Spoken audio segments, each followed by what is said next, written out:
Okay, and today we are going to be talking about the brand of Hawthorne.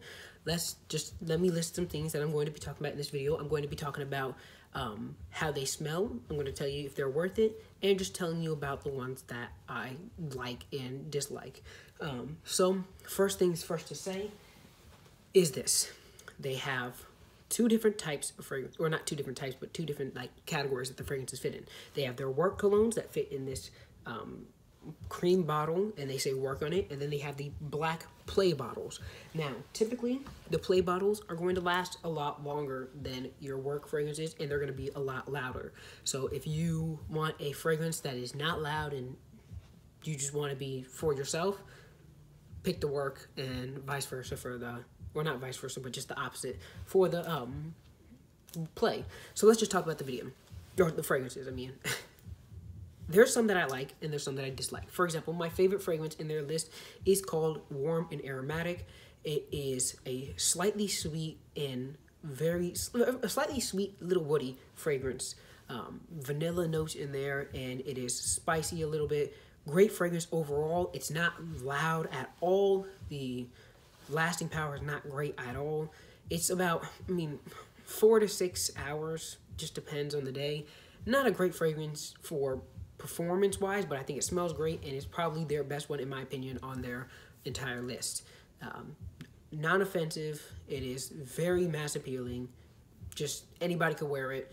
Great fragrance. The second one I like is something called, they're sophisticated and aromatic as well. To me, it smells almost identical to Creed Aventus if you just removed the pineapple note. And I know some people only buy Creed Aventus for that pineapple note, but that smoky birchwood in Creed Aventus is what I really like. And so because this kind of replicates that just without the pineapple note, I think it's great. Very great fragrance, solid.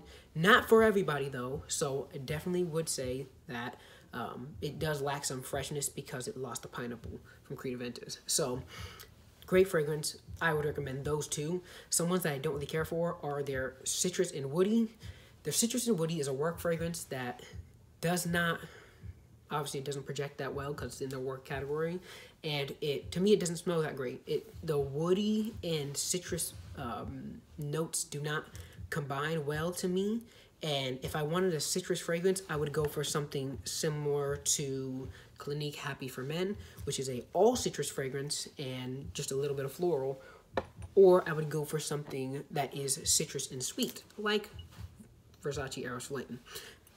So this I don't think does citrus and woody that great. Smells like sunscreen when you're on the pool. Not great for me.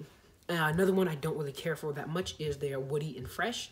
Their Woody and Fresh one, to me, it is okay, but it's not for everybody. It's like similar to how Encre Noir is. A very dark fragrance that you have to have a lot of confidence to wear. Not for everybody, not all situations either. Very, very lackluster to me. I prefer Encre Noir. Just a little bit lighter on the nose than this stuff, and just not for me. You may like it, so I always suggest that you check stuff out for yourself. Don't just take anybody else's word for it. Now, overall, though, as a brand, for $50 per 50 ml, or sometimes 60, that's pretty decent. You have brands like Viktor and Rolf, who will sell 50 mils for $90 retail. So it seems like a good deal. Overall, though, performance is not great. Projection is not great either. But they smell nice, and they are better than any Axe or Bod cologne that you're going to get. Overall, I could recommend this brand to somebody who is just getting into fragrances or just wants an everyday fragrance. I would recommend this brand. Very easy to wear, very mass appealing, for the most of them at least.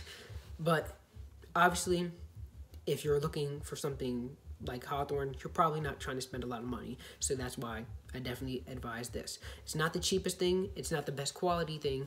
But if you're really into fragrances, you're probably not going to be bothered with this stuff, and you're going to go look at discounters and buy the fragrances that are actually great for a cheaper price. But overall, there's nothing really else to say, except for maybe the fact that they have this quiz that you can take, and after you take the quiz, they give you a little suggestion of fragrances that they think would be perfect for you. And so if you want to take that quiz so you don't have to do all the guessing of which ones you might like. But that's it. That's the video. If you enjoy this content, obviously, maybe like this video and check out some of my other content, and even subscribe if you want. I will leave my dossier fragrance video linked to this. That way you can go check out my review on that as well. But anyway, I'll see you guys in the next video. Goodbye.